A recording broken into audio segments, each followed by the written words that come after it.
هو الحبيب الذي ترجى شفاعته لكل هول من الأهوال مقتحم يا ربي مصطفى قلب مقاصدنا واغفر لنا ما مضى يا واسع الكرم اللهم صل وسلم وبارك عليه وعلى. Assalamualaikum warahmatullahi wabarakatuh.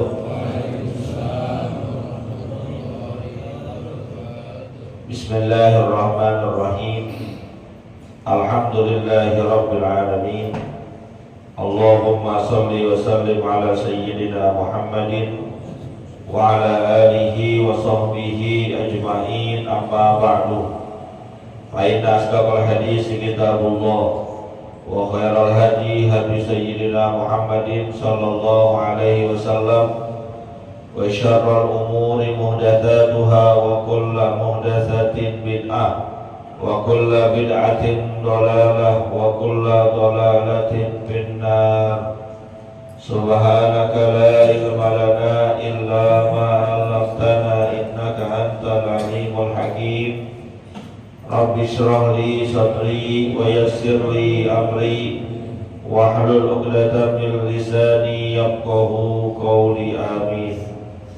Yang sama-sama kita hormati dan muliakan guru kita Ustaz Dr. Andes Haji Asman bin Haji Abdul Rahim, Ketua Masjid Al-Istiqomah Ustaz Asmari bin Kiai Haji Abdul Rashid Siddiq, bapak-bapak, ibu-ibu, hadirin jamaah yang dimuliakan oleh Allah Subhanahu wa taala. Alhamdulillah, sama-sama telah kita laksanakan kewajiban kita salat subuh, dikerjakan secara berjamaah, lalu lanjut hadir di majelis ilmu. Mudah-mudahan rangkaian ibadah ini diterima dan dilipat gandakan pahala oleh Allah Subhanahu wa taala. Amin ya rabbal alamin. Melanjutkan kajian kitab An-Nasaihut Diniyah wal Wasaya Al-Imaniyah karangan Al-Habib Abdullah Al-Haddad. Bismillahirrahmanirrahim. Qala al-mu'allif rahimahullahu ta'ala anhu, wa innama yastabinu lahu annahu maghburun ba'dal mauti hina yu'ayinu ma fatahu minad darajatil ula allati law anfaqa fi talabiha sihhatahu wa faradahu lanalaha. Qala Ali karramallahu wajhah, an-nasu niyamun fa idza matu intabahu. Wa qala Allah ta'ala yauma yajma'ukum li yaumil jam'i dzalika yaumut taghabun. Wa qala an-nabiy sallallahu alaihi wasallam laisa yatahassaru ahlul jannati illa ala sa'atin marrat bihim lam yadhkurullaha fiha wa dzalika idza ra'aw qadral fa'iti bisababil ghablati fi tilka sa'ati minal qurbi wan na'imi wallahu a'lam.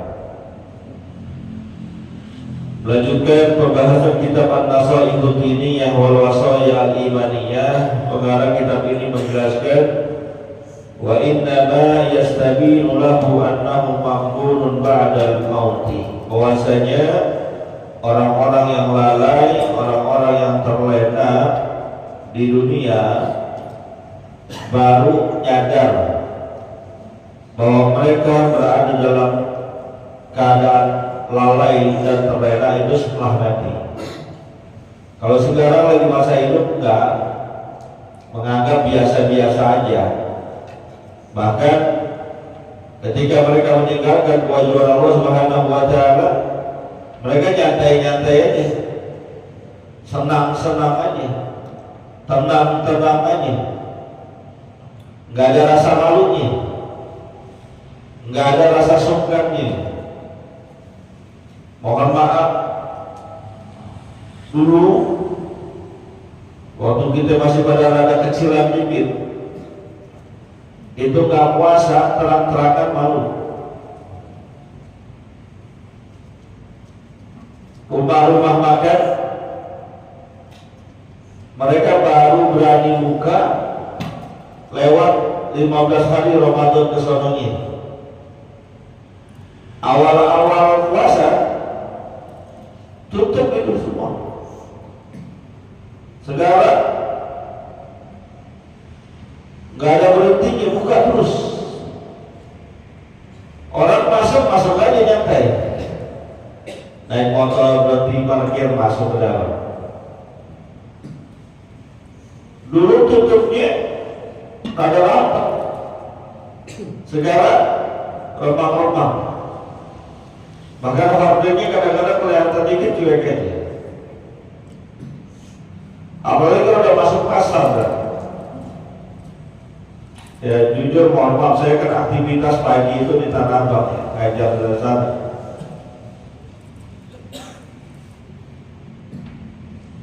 Jam 8, jam 9 orang makan, orang minum,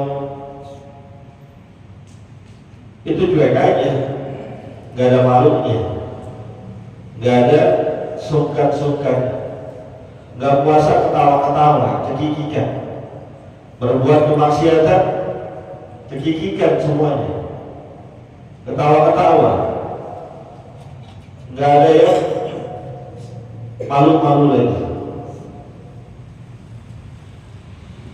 Mereka anggap biasa, mereka anggap tidak masalah berbuat kemaksiatan, meninggalkan perintah Allah dianggap biasa. Ada orang bangun subuhnya kesiangan, nggak nyesel, bahkan kadang-kadang bangga. Mohon maaf, sedih kadang-kadang kita kalau di sekolahan tuh di kelas ngabsen murid-murid, kita panggil namanya, kita tanya tuh, tadi subuh sholat apa enggak? Dia jawab dengan cengeng-ngeser, ketawa-ketawa, Pak, saya kesiangan Pak, bangga dan girang. Ditanya, emang gak dibangunin sama orang tuanya?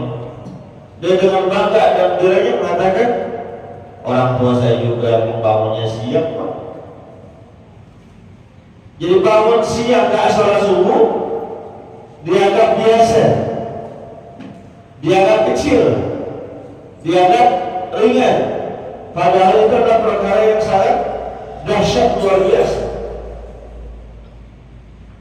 Kalau kita pernah diceritain bagaimana nyesalnya para orang-orang terdahulu termasuk sahabat Rasul ketika meninggalkan sesuatu yang di dalamnya banyak keutamaan, bukan meninggalkan kewajiban, meninggalkan perkara yang di dalamnya banyak keutamaan.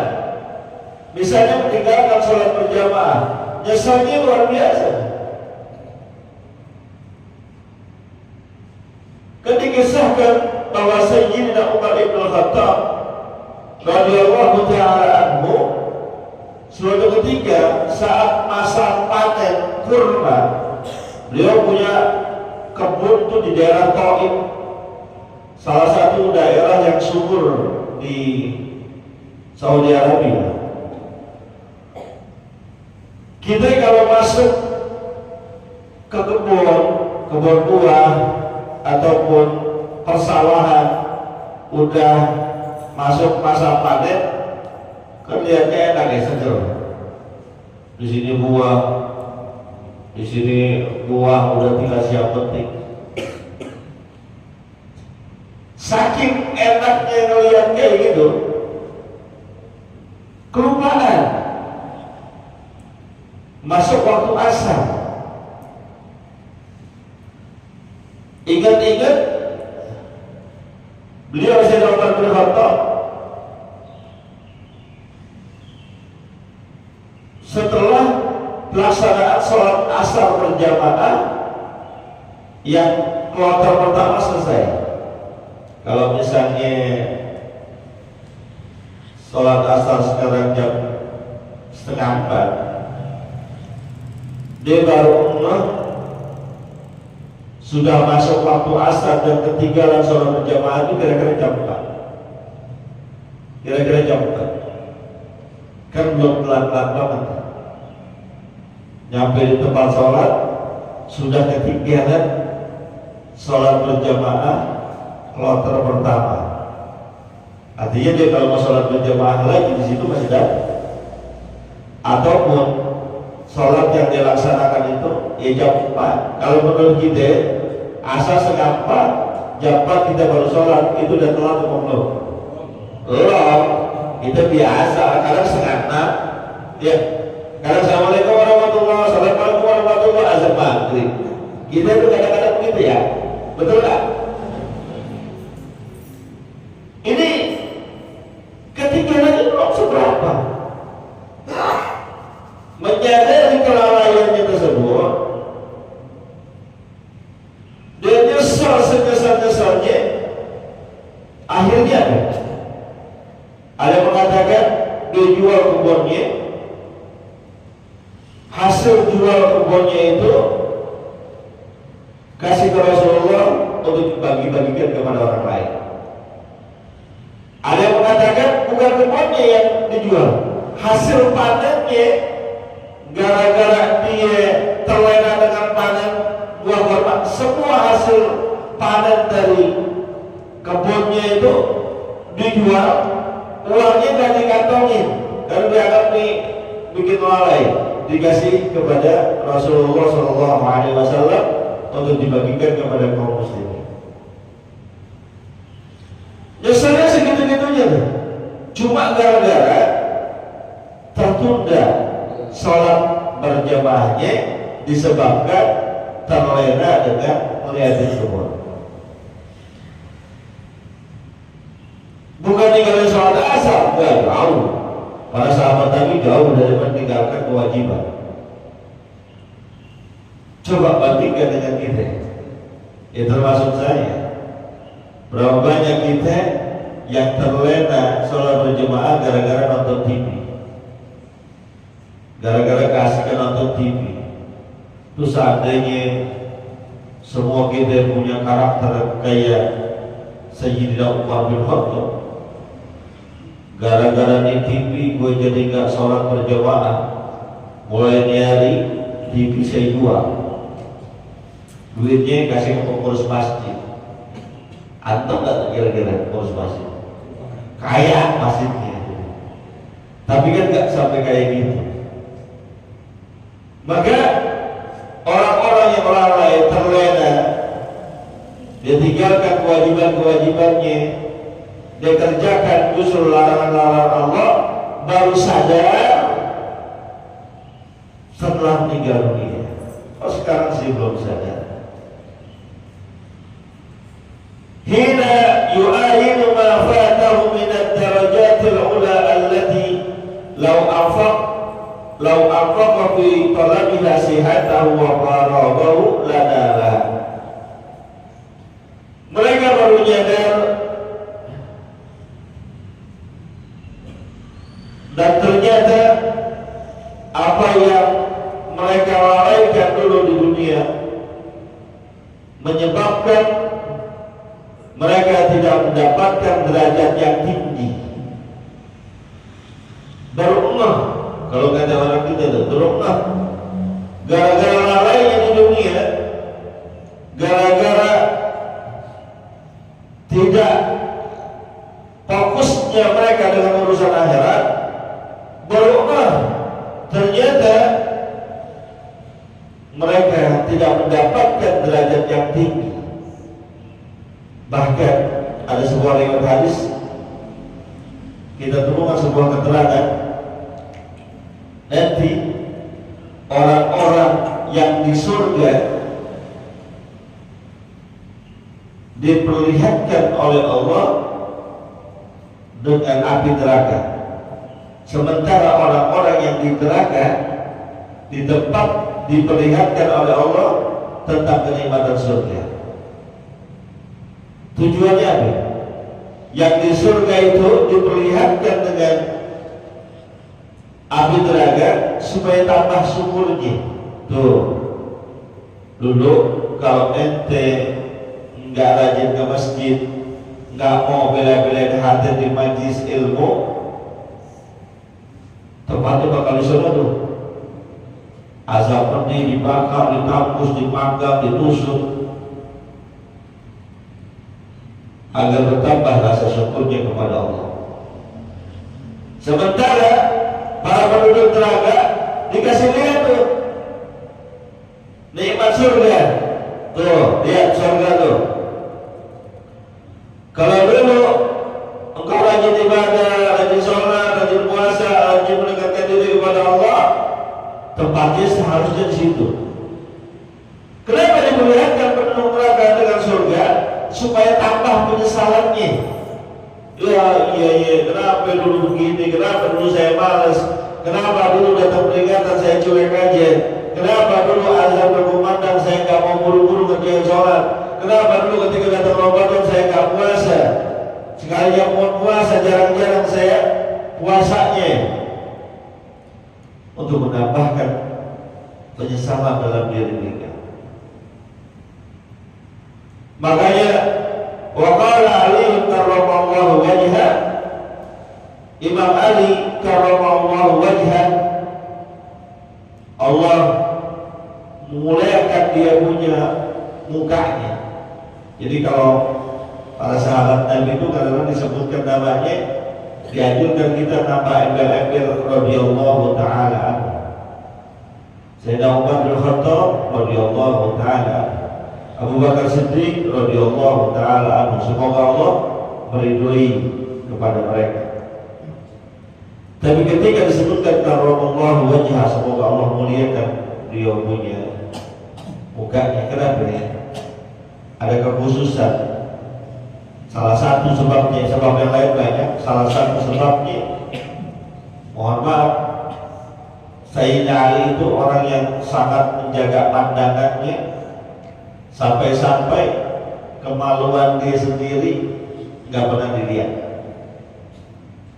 Jangan kata kemaluan orang lain, jangan kata kemaluan istrinya, kemaluan dia sendiri dia nggak lihat. Maka biasanya kalau kita sebut Sayyidina Ali karramallahu wajhah, di antara sebabnya itu, walaupun sebab-sebab yang lainnya banyak. Apa kata beliau? An-nasu niyamun fa'idha matu intabahu. Manusia itu hakikatnya tidur. Yang pada hidup di dunia hakikatnya mereka tidur.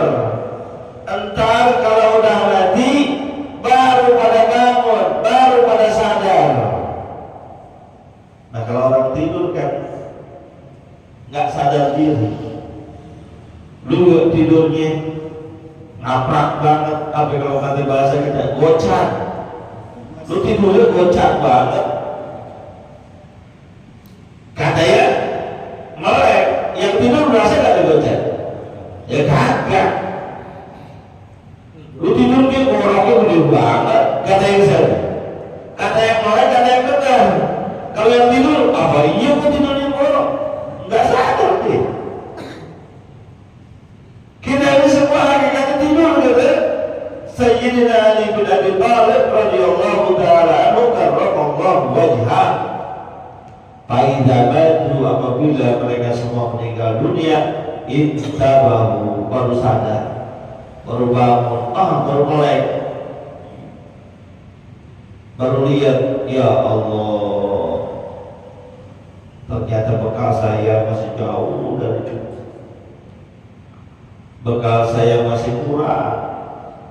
Kapan sadarnya? Ntar kalau udah masuk liang lahat, udah direndam gitu, ditutup pakai dinding hari-hari, diuruk gitu pakai tanah.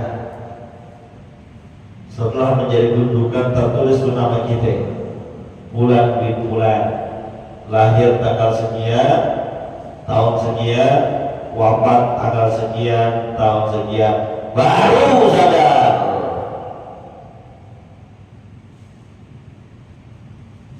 Apalagi ketika selepas itu proses pemakaman selesai, yang dalam riwayat hadis dikatakan 7 langkah orang yang terakhir yang mengantarkan dari pemakaman kita pulang ke rumahnya, baru 7 langkah, berarti kan masih di situ, belum nyampe rumahnya, baru 7 langkah. Yang zilani malakani, turun 2 malaikat, wahuma munkar wa nakir, itu adalah malaikat munkar dan nakir. Ngapain? Nanya integrasi, bukan sekedar wawancara biasa. Kalau wawancara biasa, wawancara kerja mah enak santai.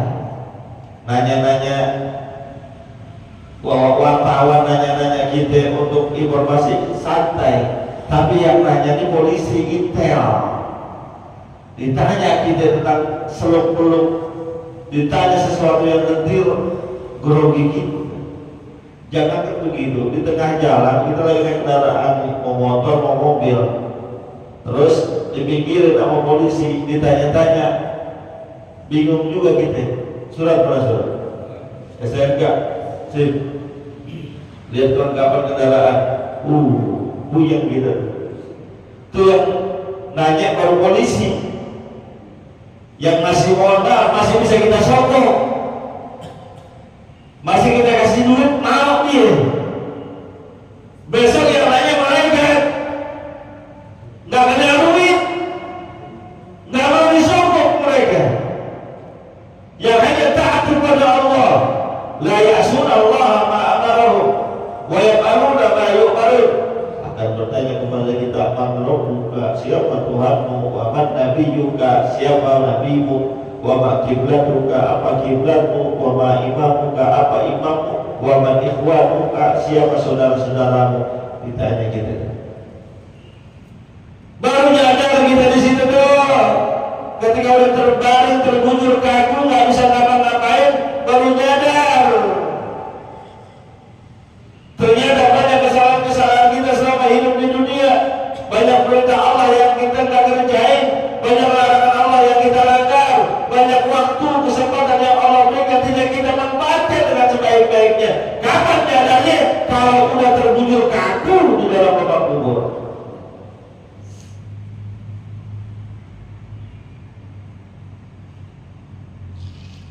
Maka saudara sekalian,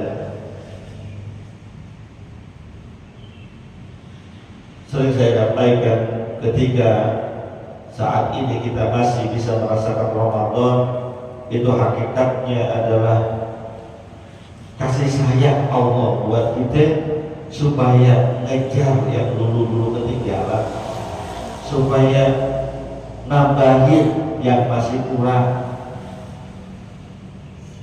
Di umat-umat terdahulu tuh, mereka iri sebetulnya kepada umatnya Rasulullah SAW. Kenapa? Mereka puasa, iya sama sama kita puasa, tapi mereka tidak mendapatkan keutamaan Ramadan. Puasa mereka tidak sama dengan puasa kita yang khusus di bulan Ramadan yang lipat ganda pahalanya luar biasa. Maka manfaatkan sebaik-baiknya. Mudah-mudahan Allah Subhanahu wa Ta'ala jadikan kita hambanya yang pandai mensyukur nikmat panjang umur, bertemu Ramadan dengan ibadah sebaik-baiknya. Al-Fatihah.